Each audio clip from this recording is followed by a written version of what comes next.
Hello, listeners. This is Jesse. And this is Greg. And you're listening to Spoilers Are Good Actually, the podcast where we revisit some of our old favorite shows and talk about how knowing the ending affects our experience the second time through.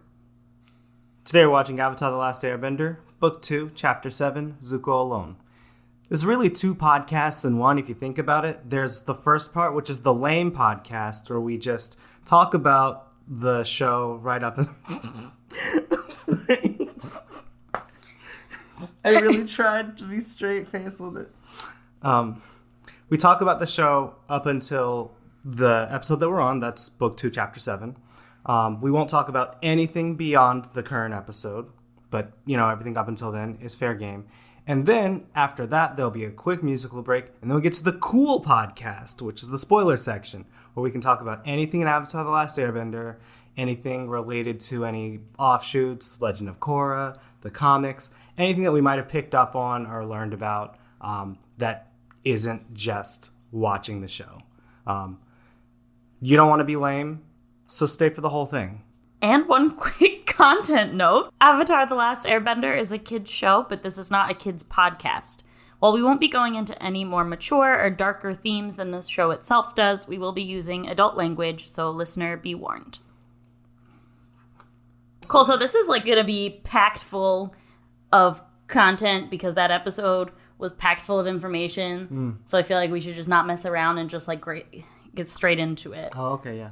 Did you have an opening statement? I mean, I was just, I feel like after watching again, there's a reason why this is just seen as one of the more boring, useless, less interesting episodes in the entire series. I was going to say that, but then you, kind of ruined the entire bit by being like, there's a lot to talk about right now.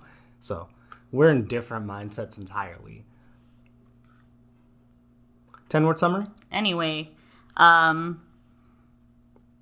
mine is not that good, but I wrote, Zuko becomes a samurai, doesn't give up without a fight. Mine is much more accurate. Zuko has a fucked up family and everyone hates him. I mean, yeah. Great. So I wanted to start out by talking about the style and cinematography of this episode, as well as I guess the themes in the general plot, and how it's really reflecting tropes from traditional samurai stories. Yeah, he seems to be the nameless samurai. I think the term is Ronan. Basically, they're a wandering effectively mercenary swordsman that doesn't swear fealty to any particular lord, right?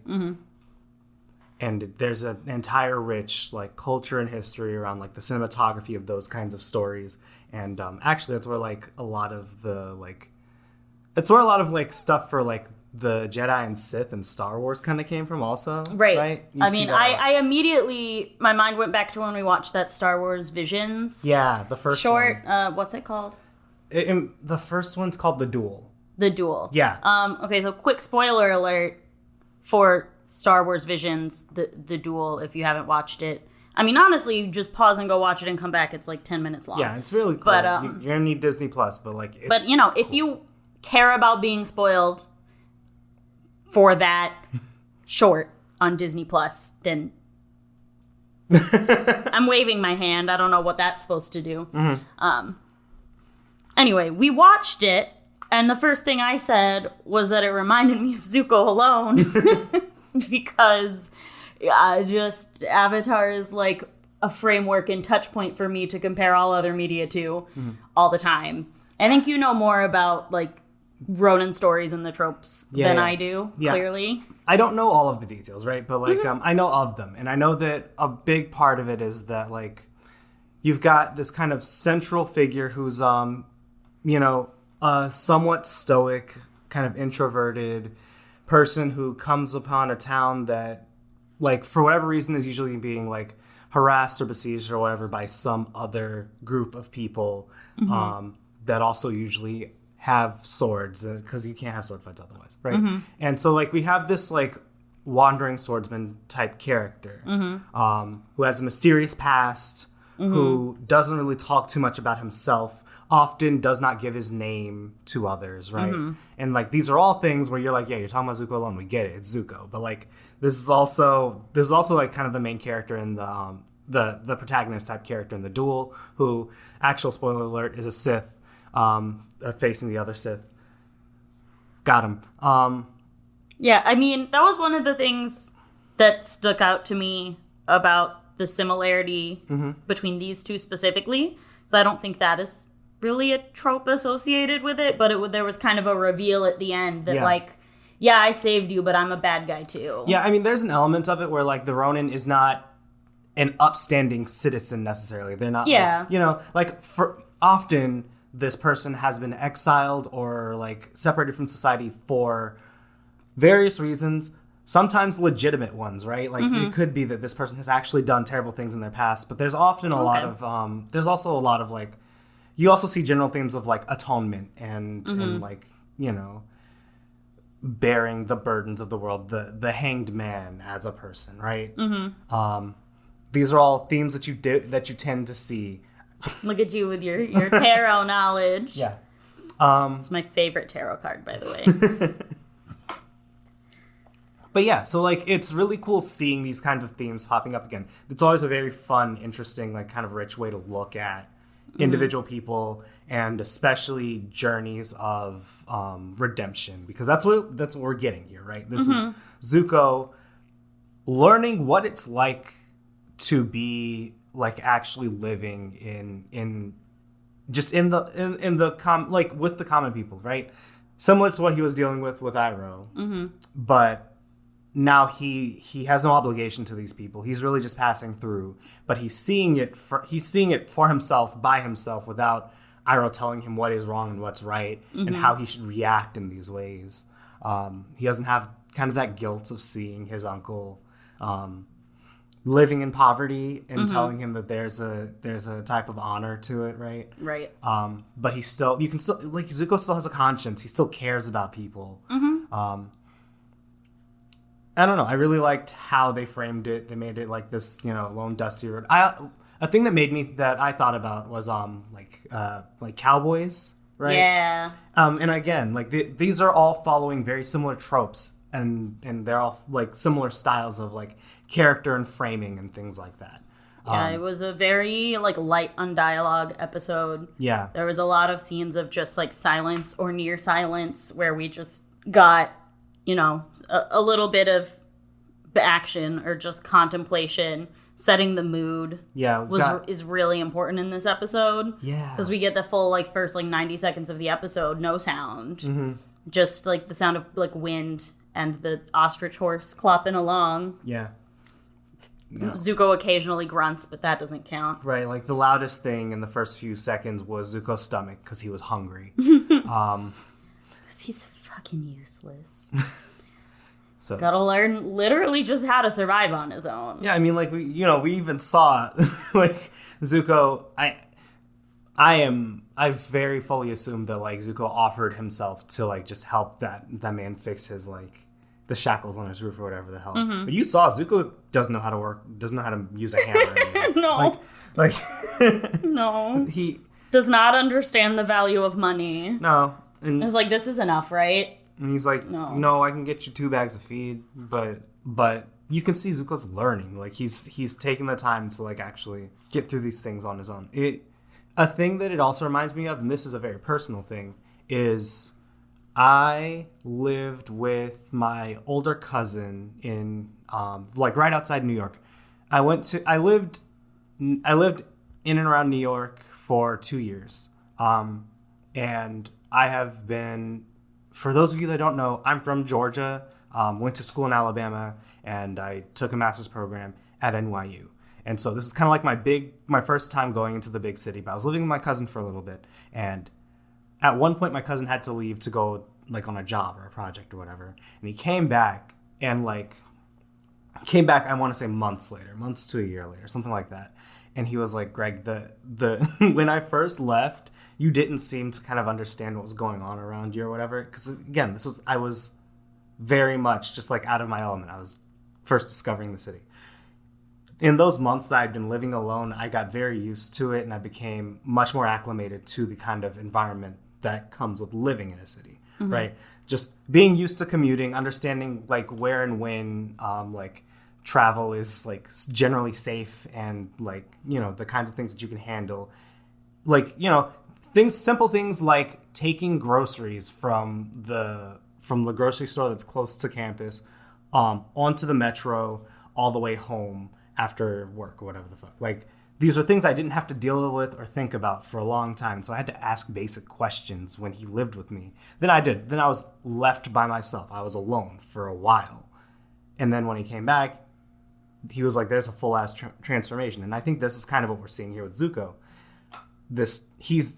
He had to be off by himself to learn like what it is actually like. Outside of like fully outside of the safety of his family's funds, like his crew that he had, his uncle's like knowledge and love and care. He needed to be devoid of all of that so he could actually truly learn more about himself and kind of the world that he knows the Fire Nation is very fully responsible for, right? Yeah, because up until this point, you know, he was very much without the, like, social benefits of being home. And some of the material comforts of, you know, not traveling all the time. Yeah. But at the same time, the travel was mostly his choice to keep looking. And he still had money, and he still had a guardian. Yeah. Like... Yeah, at the end of the day, I feel like I don't think you can really... downplay how important Iroh was to Zuko, but really like how important having somebody like that with you like really matters. Like, that's a lot. And I feel like Zuko felt that he really needed to go without that. And I don't think he would have gotten an experience like this like with Iroh around. That wouldn't have happened. No, absolutely not. Right. Yeah, I mean, I think needing that independence and like to struggle and potentially fail on your own is something that pretty much everyone can relate to. Right. It's a very normal like stage of development of being a teenager. Yeah. Like, that is what teenage rebellion is about. We're just seeing it very literally. Yeah. When he is literally like 16 years old, living and traveling by himself. Yeah. Is an extreme, but... Yeah, and then we have... And so this very dusty, silent samurai western is punctuated by these very telling flashbacks into Zuko's childhood. And not just his childhood, but like a very specific part of his childhood. I feel like all of it couldn't have been more than like a few months if we say that, like, you know, when they first got that letter from Iroh was relatively early in the siege, and then it ends after Lu Ten dies. But yeah, you know, I would say maybe 6 months at most. Right. Like this is when things changed. This is when the title of the episode is Zuko Alone, and it doesn't just apply to the present day, right? Right.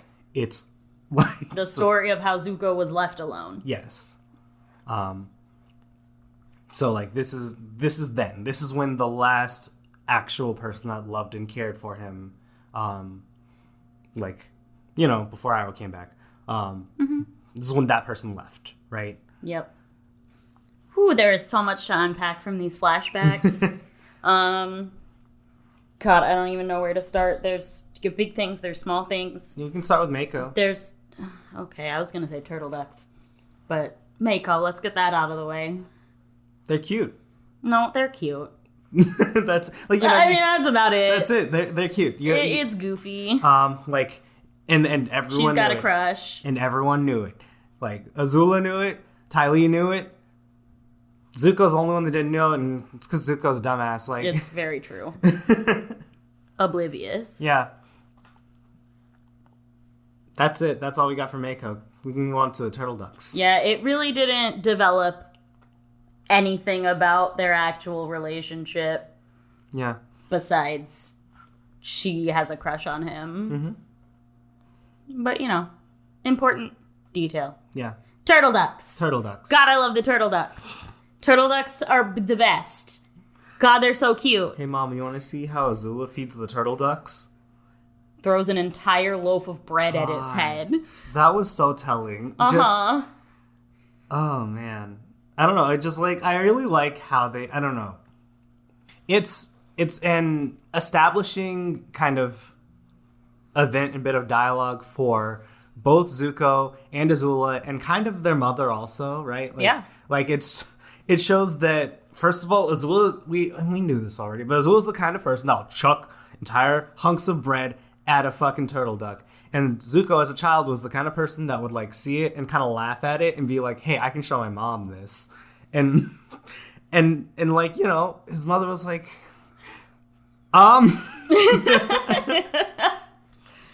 God, yeah. I mean, cruelty to animals as a child, not a good sign. Yeah. Kind of a big red flag. Yeah. Azula's mean. And I like to imagine that Zuko is just, so clueless. Yeah. And he still has a lot of that, childlike ignorance and innocence and, believes the best. And so when Azula almost certainly told him, oh, yeah, I was just feeding it. He was like, oh, haha. Yeah, that makes sense. Yeah, no, Zuko would not... I don't think that Zuko was trying to be cruel to the turtle ducks. Oh, no. Right? Not even a little bit. Right? It didn't occur to him that was hurting the turtle duck. Right. And then he got attacked by the mother turtle duck out of nowhere. And he's like, the fuck, right? Why would you do that? Zuko, come on now. He has an underdeveloped prefrontal cortex. It happens. And then instead of saying perhaps well, you hurt the animal. Maybe you should not do that. You should not chuck things at wildlife. That is both kind of unethical and mean and just not smart. A little dangerous for you. She was like, this is a lesson on moms. This is how moms are like. I got this. I'm gonna make myself look good. But you can still tell there's a lot of love there. We do see a lot of just the nature of their relationship in the 2 or 3 little flashback moments we have with them. Yeah, we see. So I think a thing that I think worth noting is that we focus a lot of our time on the relationship between Zuko and his mother, and we have more implied relationships for the other 3 members of that direct family, right? First of all, you don't see Ozai and Ursa. Yeah. Interacting at all, really, which implies a lack of love in the relationship. Surprising nobody. Ursa and Azula get maybe 1 or 2 interactions, and it's always Ursa chastising Azula for something. Then there's that little bit that Ursa says, which is I don't know what is wrong with that child, or something like that, right? Under her breath, but we all hear it. Yeah, they get a few what is wrong with that child? Interactions. Yeah, but I feel it's pretty frequent considering how many flashback scenes there were. That's fair. There's She's constantly what was the word you used? Chastising? Yeah. Chastising her, telling her off about something. Yeah. And praising Zuko in the same breath. Yeah, she's usually much more gentle and understanding for Zuko. Zuko embarrasses himself in front of his grandpa, and Ursa's I loved watching you. That's the thing I love about you. You try your best, right? Never mind the fact that this is apparently a very important meeting that they're having with their grandfather. Anyway. Yeah, but we can always speculate.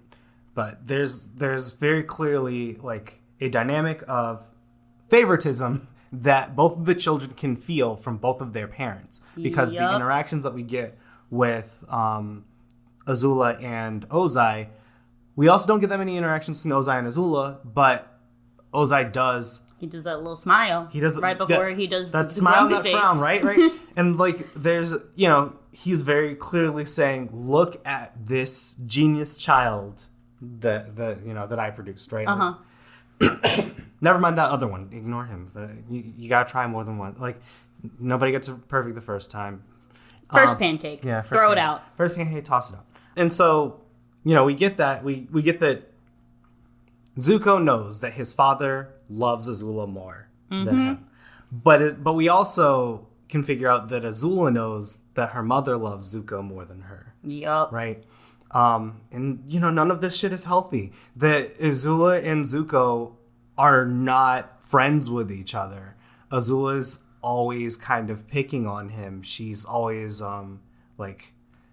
she's always lying? Pressing his buttons intentionally. Zuko literally has a mantra at this point that is, Azula always lies. I don't have that mantra for literally any individual person that I know in real life. Like, yeah, you know, I could say it for, like, I don't know, Mitch McConnell, but like, there's no individual person that I know of that I go, this person always lies. So for you to have that as a child for your sibling, your one and only sibling, that's a very fraught relationship. Oh, yeah. Although she didn't really lie in the flashbacks we saw. She absolutely didn't. She told the truth because it was cruel and hurtful, and she was not, like, she wasn't apologetic about it at all either. But yeah, like, Zuko doesn't have a really loving relationship with anybody in his family except his mom. I mean, again, he also cares about Iroh, and I'm sure he loved Luten. We didn't see an interaction, but you can, like, it seemed like they also liked their cousin. Right, we didn't really talk at all about the relationship between Zuko and Lee. Yeah. I mean, that's because, you know, I was starting out kind of talking about the non-flashback stuff, and then we talked about flashback stuff, and now we're getting into the stuff that really ties the two together. Yeah. One of those being the relationship between Zuko and Lee. Yeah. Yeah. And he definitely, you know, saw a lot of himself in Lee. And was remembering Luten when this kid is talking about his older brother, which tells you a lot about that cousin relationship. Yeah, I mean, like, and even if that's not the case, he's thinking about Iroh, who was broken as a man after his only son died, right? Like, it made him stop everything he ever did and actually turn his life around in a very, like, real way, in a way that costs him his birthright, and whatever remaining relationships he might have had with any other members of his family, with the exception of Zuko. So even if like, for some reason somebody does not believe that Zuko, like, was thinking about Luten at the time, he was definitely thinking about Iroh. Yeah. I mean, I'm pretty sure we got a, like, back-to-back shot of he's, like, reading that, like, Luten died. And then the guys come in and they're like... And then the kid reacts to, like, my brother. Oh, yeah, okay, yeah. Yeah, I think that Zuko very much relating to Lee and having these, like, bonding moments with him where he's like, okay, I'm going to give him the guidance that I wanted at that age. Yeah. This, you know, knife was super important to me and was instrumental in my development, so I'm going to pass that on to this kid who I've suddenly grown to, like, really care about in a day. Yeah. I mean, like, but you can tell that in the same way that message is ingrained in that knife, the message also ingrained in Zuko's identity. Never give up without a fight. Yep. Contrast with Aang, who back in Omashu was like, hey, we don't need to be fighting here. We don't need to, there's no reason for us to continue to fight a losing battle here. We should cut and run. It's the best thing for all of us. That is not Zuko. That's not who he is. That's not the kind of person that Zuko is. Zuko will fight to the bitter end if he can.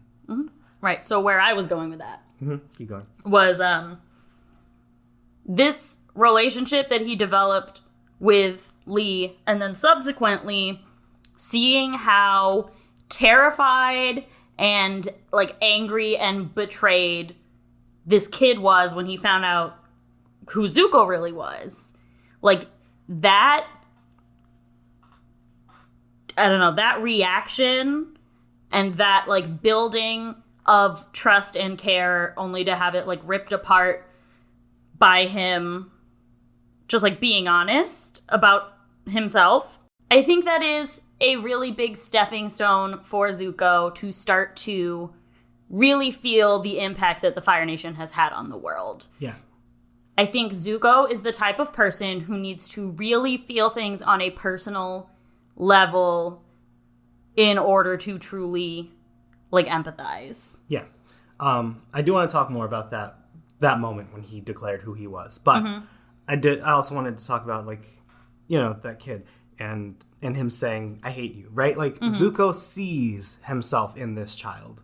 It's not just a matter of, like, they hate us. It is almost self-loathing personified. It is, this person is me in a not very different set of circumstances. Yeah. This is effectively me. I would hate the person that I currently am. And that's a lot. That's a lot to, like, process and see and have thrown at you, especially after you've done so much to kind of protect and guide and help this person that you've kind of projected yourself onto. Yeah. That'll do something to you. Yeah. No, I think that specifically was very just heartbreaking for him. Yeah. And that was really the emotional crux of, like, why this story is going to impact him. Yeah. But yeah. You know, don't want to get too much farther in that direction because it is heading towards spoiler territory, but shocker, this episode where we don't see literally any other character except for Zuko. It's very important. Is important for Zuko's character development. That's not a spoiler. Yeah. I wanted to talk about the, like, part where he's in the middle of the fight, right? He's doing the blue spirit thing where he's only using the dual swords, and he is not using firebending because he cannot give up his identity. But also, in a very similar way to how waterbending is a part of Katara, the firebending is a part of Zuko. He is weaker without it, obviously, and he is also hiding who he is by not doing it. Gets knocked out, falls on the ground. We get the little bit of flashback, but the important part of the flashback is the end of it, where his mother says, never forget who you are. And he wakes up and he wins the fight handily because this guy was a fucking scrub.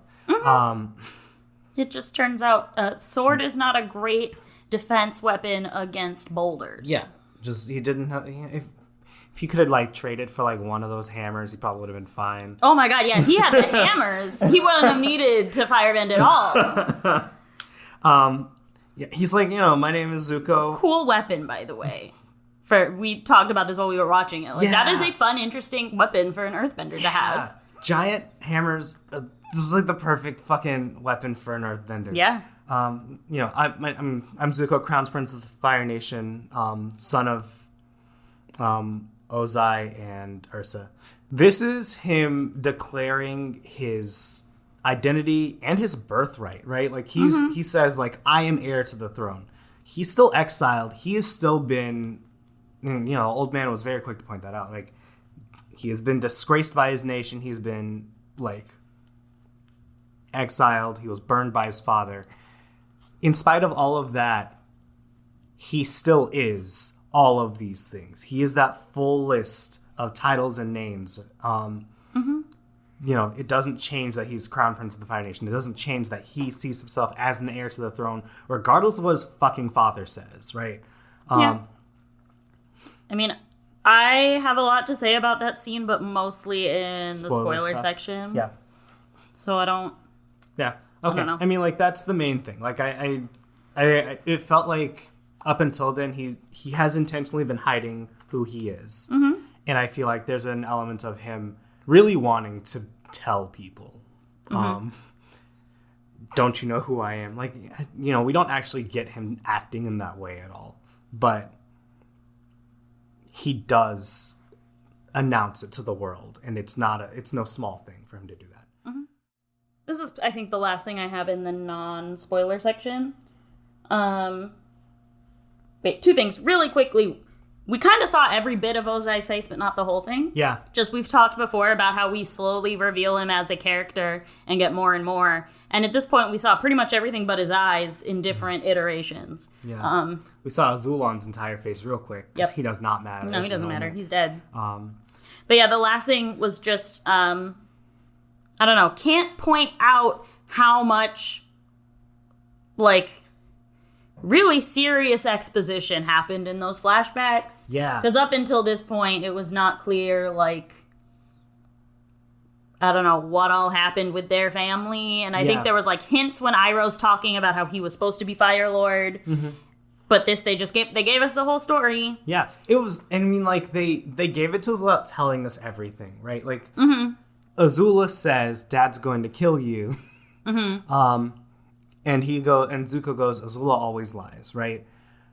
Yeah, and I think, going too far or confirming or denying what actually happened in that room is on the verge of spoiler territory. Yeah. Because they left out a lot of key details about what went down. Yeah, but evening, but we saw it all from Zuko's perspective. Yeah, but, like, the results of it are Zuko's mother is no longer present.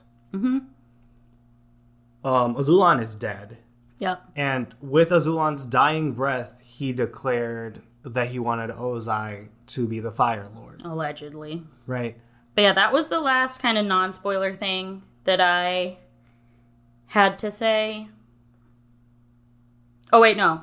I'm sorry. Go for it. This is a jokey thing. Go for it. But that meme of, like, the kid with the sandwich laying next to the pool, and he's got his hand like flopping over the pool edge, and he's got his sandwich, and you know that meme? No. Well, hopefully some of our listeners know that meme, because every time I see Zuko and the turtleducks, I just think of this version of the meme that I saw that was Zuko lying next to the turtleduck pond with a piece of bread in his hand, just looking like so fucking depressed and contemplative. It's so funny. I will share that to the Twitter if I can find it. Because I don't know what you're talking about. I will have to get it out because it is so good. Okay. That is it. Okay. So, is it golden fuck time? Yes, it is. Do you have one?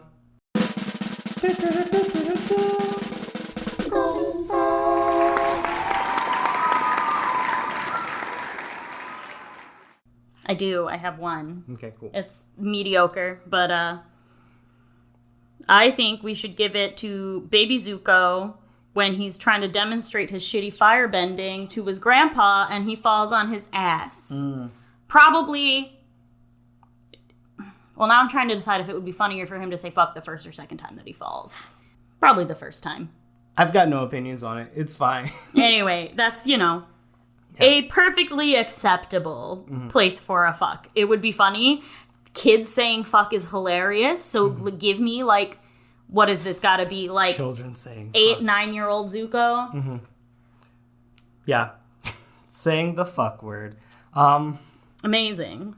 Yeah. No, mine is much more serious, and I feel like it's more appropriate, but it also just doesn't go to Zuko. So it doesn't go to, like, it's not gonna be useful in the tally.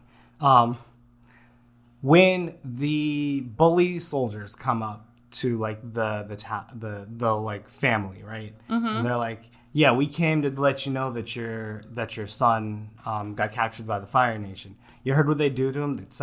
I heard that they put them on the front lines, unarmed. The father goes, you watch your mouth. But he doesn't say you watch your mouth. He says, you watch your fucking mouth. Right? Like, this is an appropriate time for this very quiet, like, very, like, he is not the kind of man that really seems to, like, that, like, is ready to, like, start fights and shit. No, he's pretty, like, quiet and he's that contemplative and serious. Stoic is a good word. Yeah. But when you come to my household and start taunting my family after my son got captured by the enemy in a war, right? Like, that's a time when you say fuck. Like, that's the time when you really express, like, this is not okay and you need to leave. You good, Chewie? Please excuse the dog scratching and shaking noises in the background. So yeah, I mean, like, and I think that, you know, that's more in tune with the general mood of the entire episode. Yeah. It's less funny. There were, a few, like, jokey moments, but him in the throne room was not one of them. That was a pretty serious scene. Mm-hmm. So, no, I think we gotta go for Lee's dad. Yeah. He didn't have a name, did he? I think he might have, but I didn't write it down. No, it doesn't matter. Okay, so the golden fuck goes to Lee's dad for watch your fucking mouth. Excellent. Cool. Now it's time to head into the spoiler section.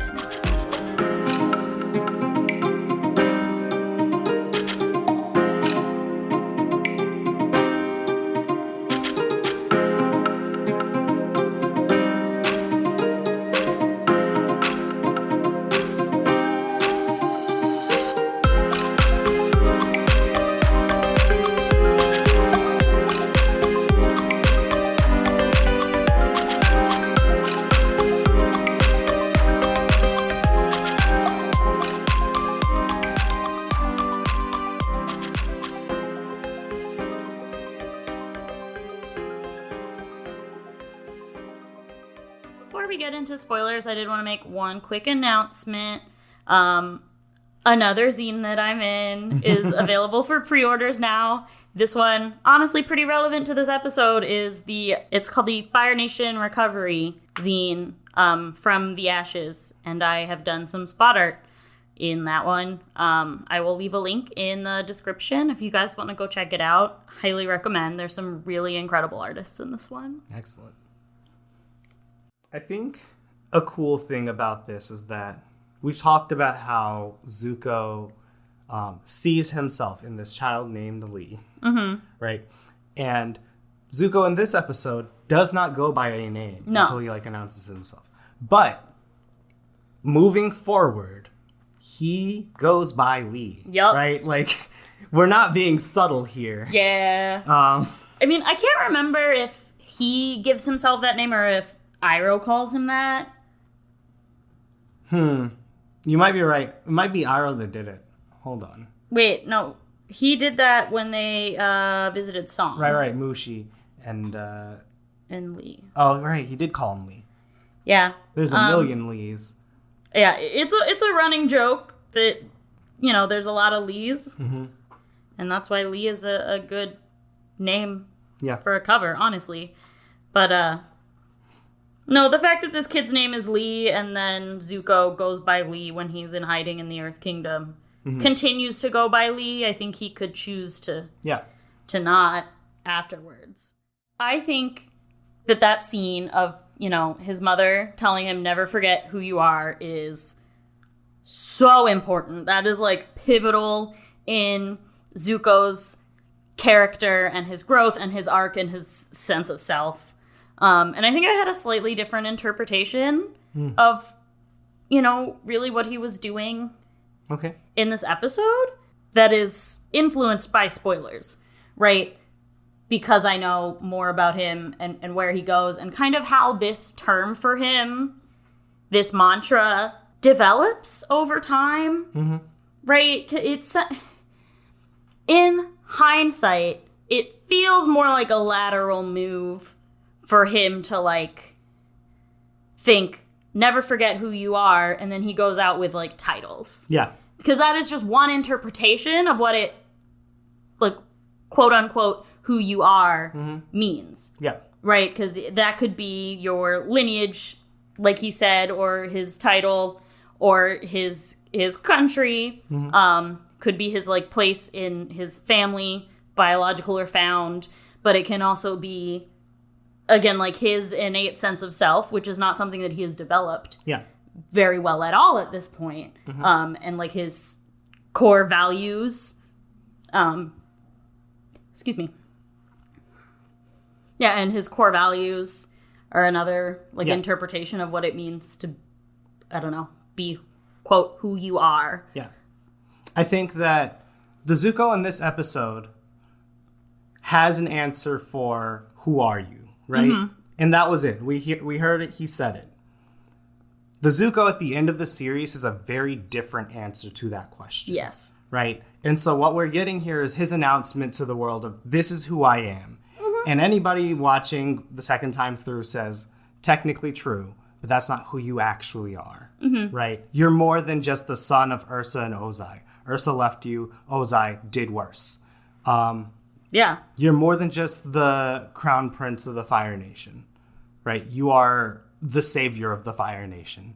And you're also a person with integrity and determination and empathy, mm-hmm. and you're clever despite being a dumbass. Yeah. Incredibly, kind and soft, and just Zuko is the best. I am just listing off all the things that make Zuko great. Kind and soft and, and clever, but also a dumbass. But yeah, no. All that's to say, I think that the announcement of who he is mm-hmm. is a very important, critical part of his development and how he sees himself. But it's also an incomplete aspect of his. It's an ongoing redemption arc. That's the word I was looking for. Yeah, I mean it's something that comes up, from episode 1 through the end of the series, that we have just put into words with this flashback. And at the same time, he already has grown from 3 or 4 episodes ago when he was really still, kind of trapped in that sense of entitlement. Yeah. And having to live just as a regular civilian. And he's just people should be respecting me because of who I am. Right? That feels like there's already been some growth just through this episode. But at the same time, he's still a little bit tied to these external measures of self. So we get a lot of imagery on the sides of Zuko's face representing his the light side versus the dark side, the inner turmoil and all that shit. So I wish you guys could see Greg's hand movements right now. He's snaking his arms in and out of each other, doing a little butterfly slither motion. Point being, we get one of those for when he makes when he makes a decision to actually stand up and fight for the family, mm-hmm. right? When he walks up and has a showdown with the fuckers. And he says, "Let the kid go." That scene specifically shows Zuko's unburned side and only his unburned side. I love pointing these things out. I love seeing it throughout the series. Mm-hmm. This has always been a part of Zuko from the fucking beginning, right? I think a big part of redemption is that you can't get it unless, I feel like it's very hard to have somebody go through a redemption arc if they're the kind of person that doesn't feel empathy for others, right? That's not to say it's impossible, but redemption arcs are much more believable they're much more believable to me if the person has a bit of goodness in them already to start, right? And seeing those bits of goodness coming out in things that are tangentially related, and that I like seeing those, and that was a big thing that happened here. This fight thing that he did, he didn't realize it was going to be such a critical turning point for him, mm-hmm. right? He was just doing it because it was right, and the show framed it this is Zuko, this is good Zuko, right? This is... Yep. I thought it was cool. That was it. Yeah, we're just continuing to develop some of these core character traits that make Zuko a character that is consistent throughout the series while also growing and changing. He has always had this sense of justice and determination and empathy. Mm-hmm. Have always been a part of his character even when he was fully an antagonist. And he's getting into new situations and having his values and his worldview constantly challenged. Yeah. And he's just, making different decisions. Yeah. Just this entire episode just like is a whole feels trip.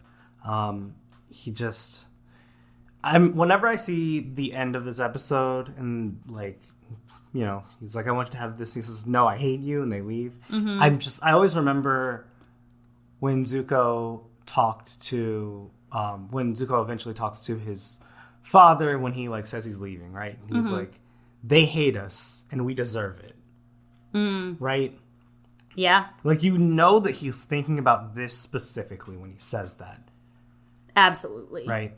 He says, no, I hate you, and leaves, and Zuko doesn't do anything to follow them or to, he kind of just lets them go, and, like, it feels like in his mind, he's like, yeah, I deserved that, didn't I? Right? Like, it's rough. Yeah. There's also, this is a smaller point, but there's some subtle stuff where he is in this context, once again, contrasting just a few episodes ago, is kind of refusing to, like, take freebies. Yeah. Right? And he doesn't just want to take their help. He insists on, like, helping them out. Right. In return. Yeah. As opposed to the Zuko who, in episode 2, stole the ostrich horse. Which he's writing currently. And I think there's a bunch of different explanations. Yeah. And I don't think all of them are completely accurate or inaccurate. But there's, like, the fact that, like, he thinks that these people need a little bit more than the others did. The fact that he sees a bit of himself in this child and he cares a bit more about, like, this specific child. Mm-hmm. The fact that he probably feels bad in the first place about some of the things he's done. Including stealing the ostrich horse. And he's like, I need this for what I have currently, and I can't really just, like, make that right now, but I won't do it again moving forward, right? Like that plus, this whole episode is about him forcing his own independence. Yeah. Right, and so then getting someone to help him probably doesn't feel great. Not that he's ever been great about, like, accepting help, which is also a distinction between this episode and when he stole the ostrich horse. Yeah. But it still is a small moment that feels like a step. Mm-hmm. There's a lot of very small steps happening throughout this episode. Yeah. And he's stumbling back a little bit, but overall, getting just a little farther. Yeah. This entire episode is, like, I think a big thing I love about this episode is how very little Zuko speaks. Let me use Aang as a touch point because it's easier, not because I'm trying to be mean to him. But I'm not trying to be mean to Aang. Don't point at me like that. Anyway, a big thing about Aang is that when he goes through emotional arcs, he tends to have his friends around to talk to about it. And he often does talk to them about it, with the exception of the times when he just goes into the Avatar state, in which case words are no longer needed, right? But, like, he saw Gyatso and he immediately went Avatar state. But, like, he lied to Katara and Sokka, and he had to apologize, and, like, even when they left him, he started talking out loud to, like, Appa and Momo, I think, and that's how Aang emotes. Zuko does not do that. He's a very quiet person, if he can help it, and so a lot of this, like, very serious turmoil that we know he's going through is fully interpretive. We have to kind of, like we have to read it in what he does and how he reacts, because he's the kind of person that does hold all of that in. But it's really cool seeing that, knowing that he has to be going through a lot right fucking now. Yeah. And then knowing that he's going to take all of that and turn it into a lot of really good stuff, right? Like, he's going to turn that into the reason you suck speech he has to his father during the Day of Black Sun. He's going to turn that into sacrificing himself for Katara in the last Agni Kai. He's going to turn that into, like, breaking Sokka's dad out of prison, helping Aang learn firebending, like truly learn firebending, helping Katara like face her innermost demons. Like all of this arises from Zuko going through this very hard time. Yeah. And I love that about this episode. It's one of the few episodes that like really lets you get into their head without having them say it out loud. So about those flashbacks. We got plenty more spoiler stuff we could say about the flashbacks. I don't know what you're talking about. There's nothing more to say about the flashbacks. I mean, I guess we can start in the same place that we did in the non-spoiler section. So what do we know? What happened? What do we know from the episode? Zuko's not dead. Ursa's not around. Ozai is fired. What's up? I was going to talk about Mako. Oh, right, Mako. We can do that too.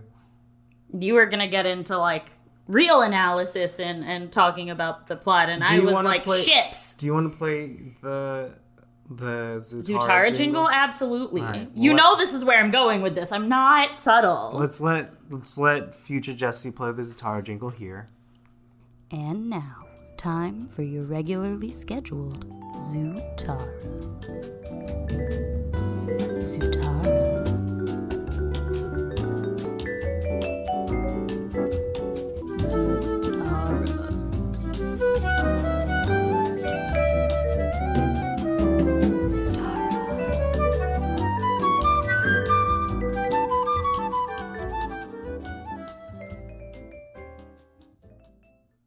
Hello, everyone. It's Zutara time. But first, we have to talk about Mako. It's fine. It's a fine pairing. Mm-hmm. I think what I am realizing rewatching this episode is that, like, so much of Mako as a ship is more based on their personalities and, like, an implied history. Yeah. But we don't see any of it. Mm-hmm. Like, we don't get really anything for them in between. She has a crush on them when they were kids, and Zuko is clearly oblivious. Mm-hmm. And has no idea what's happening and is maybe, like, embarrassed by it. Mm-hmm. We don't get anything between that and when they, get together in season 3 of them getting to know each other or, like, how their dynamic is or, like, why they like each other. It just jumps into them dating, and in that situation, we get very little that is, like, good. It's a lot of arguing, a lot of jealousy. It's, like, showing the flaws of their relationship. Yeah. And so for me, I'm like, yeah, I could see it, but, like... Yeah, so, personally, I think Mako's cute. I think they follow... So, first and foremost, my personal feeling is that Mako suffers largely from the fact that Zutara just tends to work better. Like, there are criticisms that I have about Katang that I'm not going to bring in here. I don't have as many criticisms of Mako, actually. Mm-hmm. I just happen to like Zutara more narratively.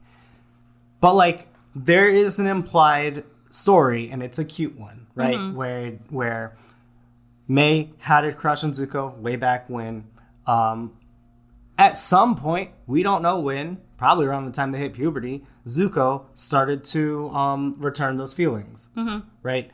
Something really terrible happened to that entire budding relationship, and that is Zuko got exiled for 3 years. Mm-hmm. Zuko comes back after 3 long years.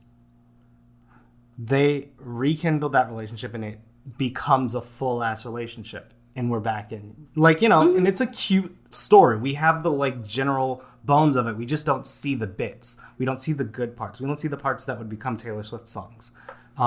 We see the part that would become, like, 1 or 2 Taylor Swift songs at the end. But yeah. But we don't get the cute Taylor Swift songs. So only the angsty ones. Only the angsty ones. Which, still let's be good. real, are the best ones. Still good, but point being, I feel like the biggest quote unquote problem, right, with Mako is just that we don't get to see the fun, cute part of it as much. Yeah. Like we do see a little bit of them being cutesy with each other, but it's the honeymoon phase. They're about they're about to have like the episodes where they start arguing with each other. But yeah, so I personally like Mako. I just think that Zutara is a really good narrative relationship. Yeah, again, I think it's fine. Yeah. I don't have any big problems with it. It just is like underwhelming as a ship to me. Mm-hmm. No, I because like, you know, I've also seen people who are like, man, they fight all the time, and he's just like super possessive and jealous. That's an unhealthy relationship, and I they're don't love that. First of all, they're teenagers. Second of all, like that is clearly meant to be Zuko going through some shit. Yeah.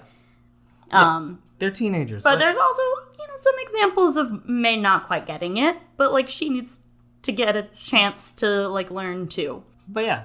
As opposed to Zutara. I mean, like we see all of it. We see the good and the bad with them. We see them going through shit together because the interactions and the narrative that we get from them is them overcoming their differences and getting closer together and becoming better friends and having bonding experiences. And then by the end of it being pretty close, and by pretty close, I mean close enough that he's going to jump in front of fucking lightning for her. Yeah.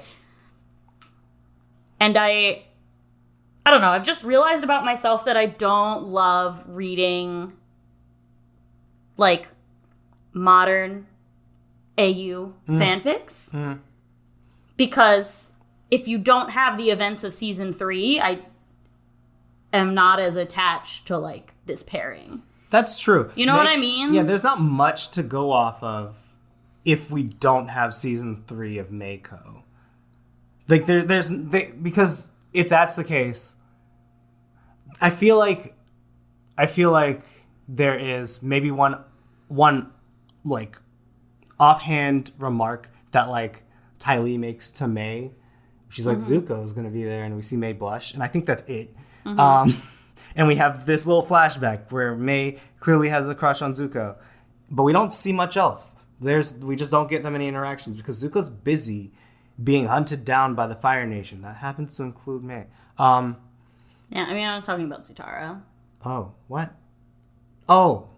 Like, in an alternate universe where the events of season 3 do not happen, you put Zuko and Katara as characters in there, and I'm not as interested in it. Oh. It's not as compelling to me.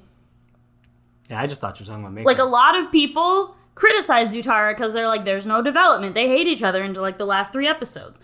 But, like, just because it's the last 6th of the series doesn't mean that a lot doesn't happen. Yeah. I mean, that's like, they have a lot of growth. Mm-hmm.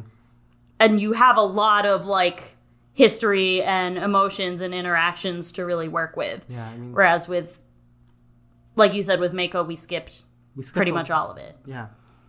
Yeah, I mean, like, Zutara has a few critical moments before then. The biggest one I'm thinking about is, like, Crossroads of Destiny, which is, you know, Zuko's lowest point.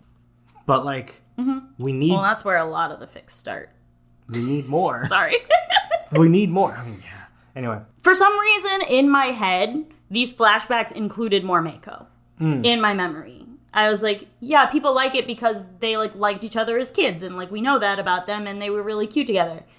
She just, like, blushes. They try to trick Zuko into, like, pushing her into a fountain. Yeah.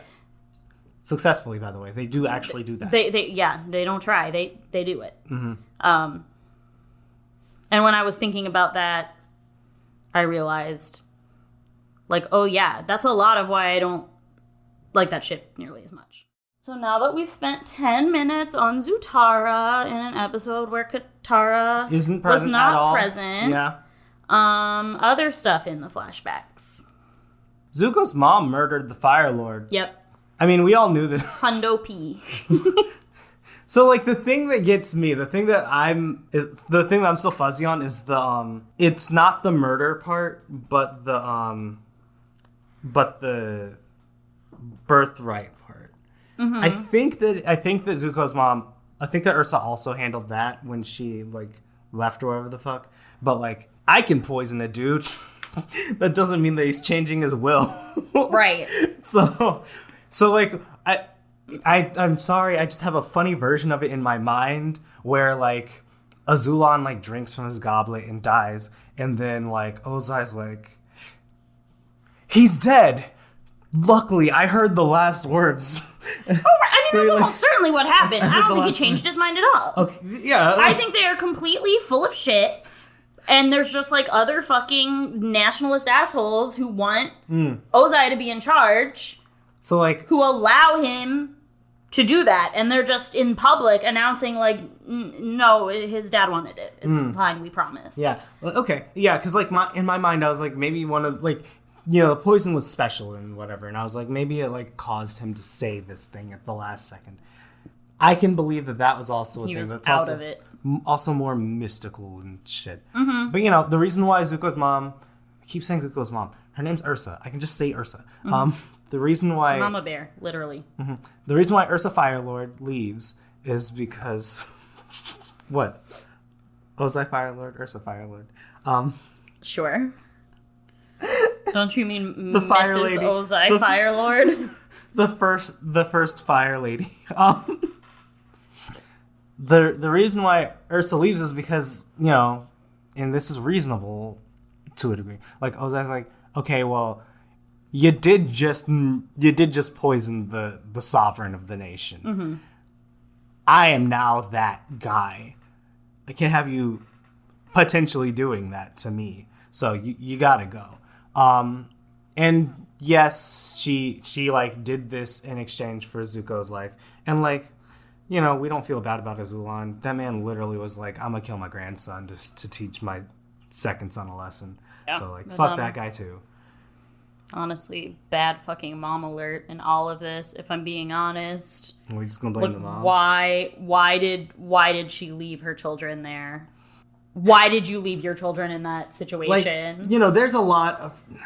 The thing is, there's a lot that can be said, right? We can say a lot about, like... I don't like Ursa as a character at all. I don't either. But I think that we have to be somewhat fair to her. You just basically did the only thing you could think of to save your son. You now have to leave. Mm-hmm. You could take your children with you, but then that is going to incense the Fire Lord. And potentially put both of you in even more danger because now the head of the strongest army in the world wants you specifically. I mean, like, honestly, what he wants is he would get Azula back and kill the other two. Probably, yeah. All of that, like, that said, there's not a real justification for what she does after, in my mind. I don't... No. Like, I think the way the comics described it is that, like, the memories were too painful, and I'm trying not to be, like, insensitive to, like, the very real trauma that she must have gone through when she was forced to marry and have children. Yeah, I think there's also a level of... It helps conceal her identity if even she doesn't know her identity to keep her safe. I'm less compelled by that. But it still feels icky, and it feels I don't want to say wrong either, but like I don't like it. I don't like this decision to kind of erase your identity from these children that do need you and that, like, you know, deep in your heart are going to be searching for you for the rest of their lives. Mm-hmm. Right. And so I'm not a big fan of it. Yep. And that's not even touching on her relationship with Azula. Yeah. Which is just awful. Yeah. I mean, I don't know. I can't pretend to know the struggles of being a parent and having a child who is, like, terrible. Like, she is cruel and fucking beating up animals and, like, laughing about her brother dying, and I'm sure being, like, nasty and violent and scary. Yeah. And like, I can't say that I understand what it's like to be in that position and have a child like that. But to just, like, write them off as a monster and say that, like, that's just their, like, personality, there's no reason for it, they're just terrible. Yeah. Like, you know, importantly, Azula says, my own mother thought I was a monster. Right? She was right, of course. She was right, of course. It's still her. Funny. Very, very sad. Yeah. And, like, that doesn't necessarily mean that she actually believed it, but she did allow her child to believe it. Mm-hmm. Which is almost as damning. Maybe even worse. Because if you do not believe that, then it's very important that your child understands that you don't believe that. Yeah. And it also probably didn't help that, like, Ozai himself is going to do everything he can. Like, he's undercutting any good impulses that she may try to put in those children. So, well, all this is to say, I understand on a specific level, like, the motivations behind Ursa, but the narrative decisions do piss me off. Oh yeah, I still hate her. Right, and not not necessarily in you know, I'm pissed off because I should be pissed off. Just like, I'm very mad that this is kind of the deepest any mother figure in any of Avatar gets. Yeah.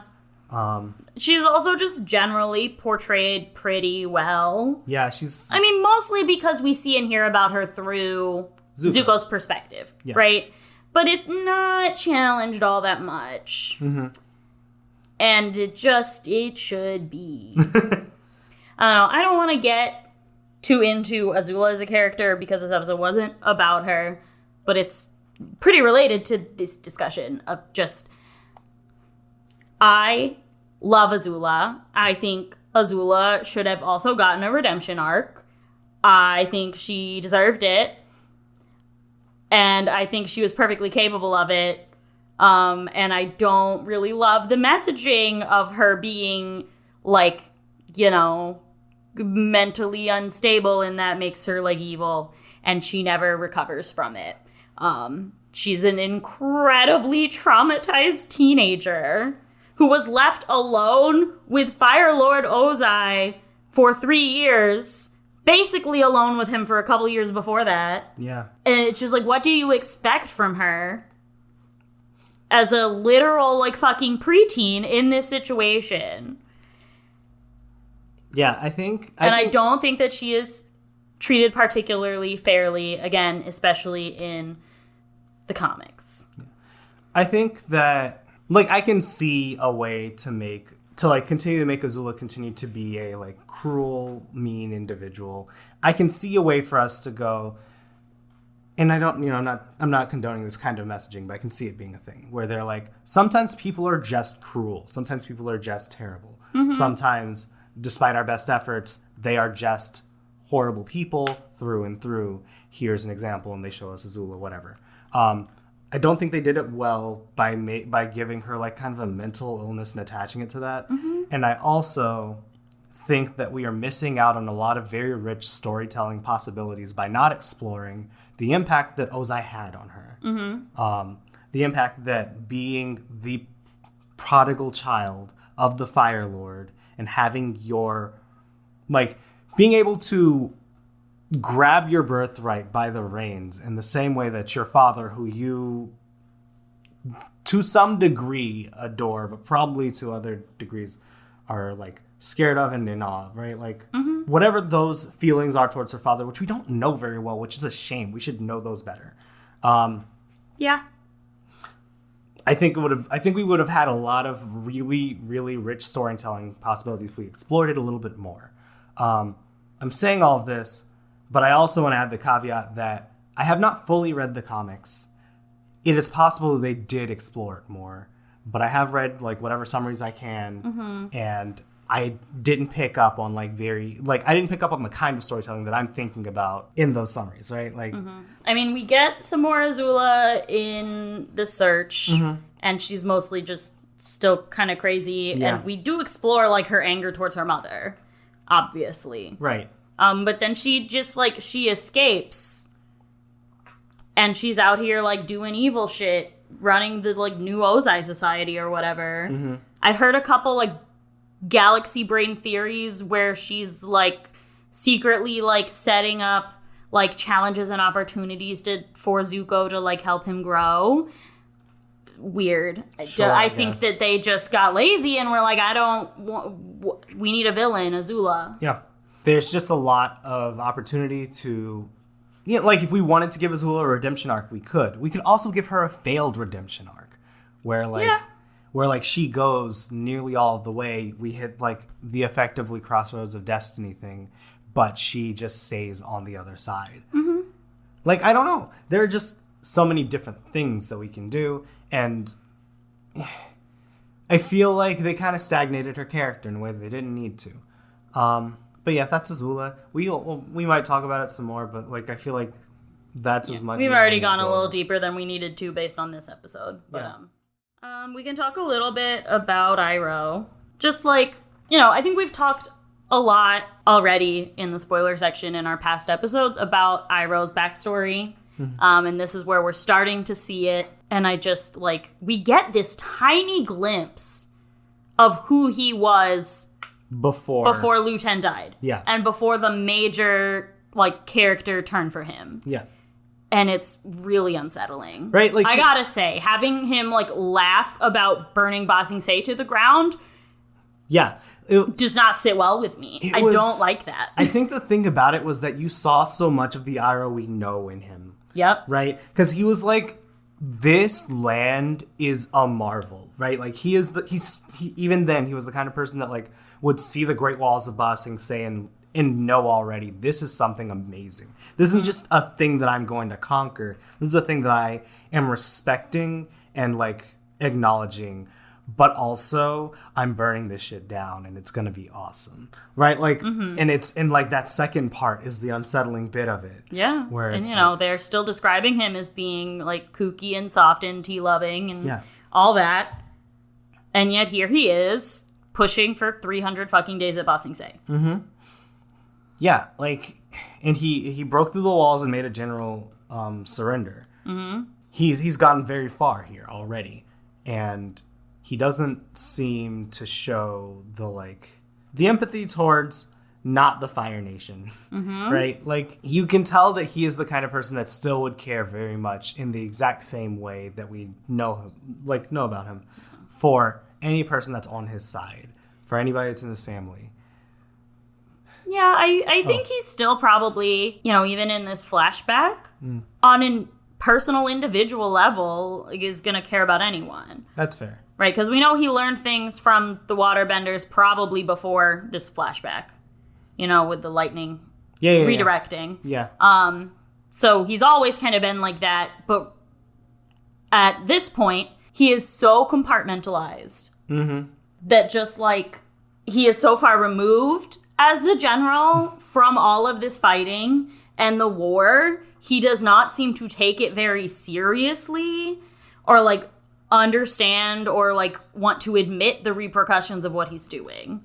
Yeah. And that's yikes. Yeah, if you're a general in a war and you are in charge of taking the capital of the largest opposing army, your decisions, even the smallest ones, mean the life and death of hundreds to thousands to hundreds of thousands of people. Yep. Each and every single one of them. And that kind of power and that kind of impact and influence should weigh on a person. And it doesn't seem to weigh on Iroh in the way that you would expect it to. No, he seems to be treating it like a game of Pai Sho. He is very good at his job as a general because he is very smart and strategic and clever. Mm-hmm. And I think enjoying that aspect of strategy and having to be clever about it is part of what keeps him kind of entrenched in this bubble. Right.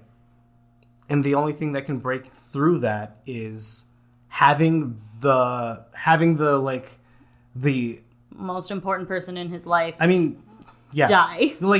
Having the consequences of war directly affect him. Yeah. Right? Right. Those exact same decisions that he's been making that have been causing deaths to other people, which means that making other people's families lose people, right? Mm-hmm. It's now come back to him. Yep. You've made a decision somewhere that caused your own son to die, and you've done this to many other people and many other children.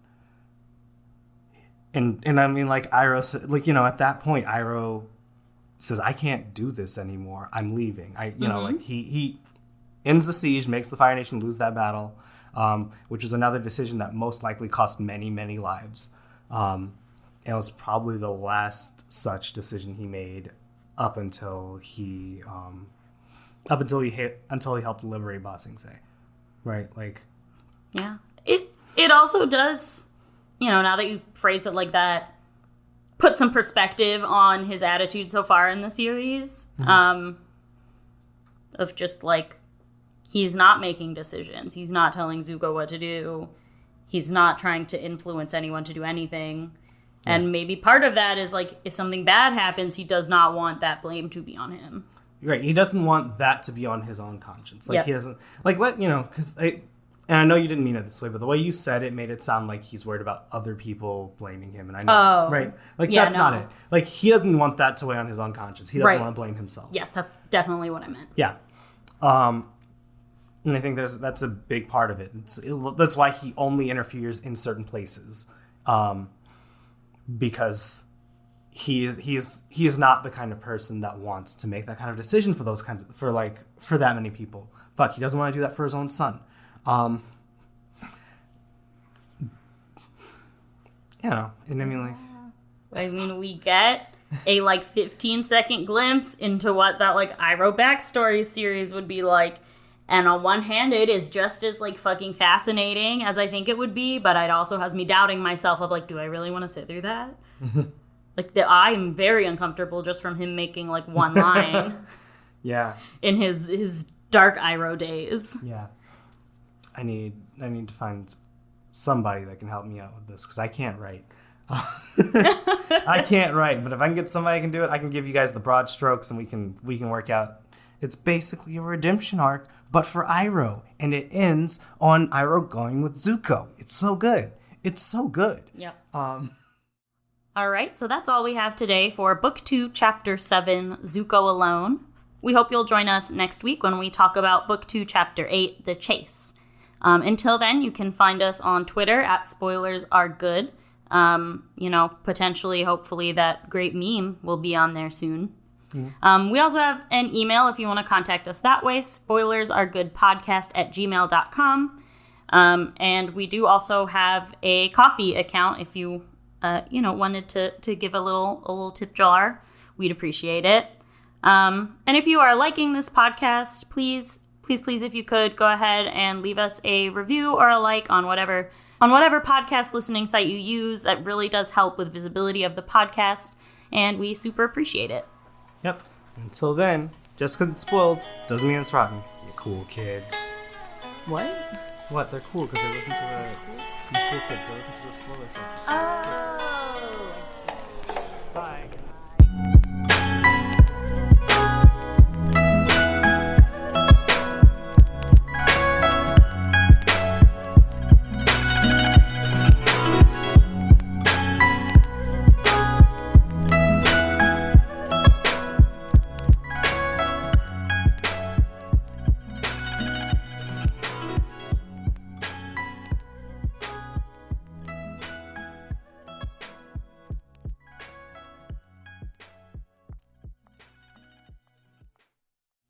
I also wanted to touch on a thing that I pointed out before, and I think I could have done this in the non-spoiler section. So if you want to move this to the non-spoiler section, we can do it.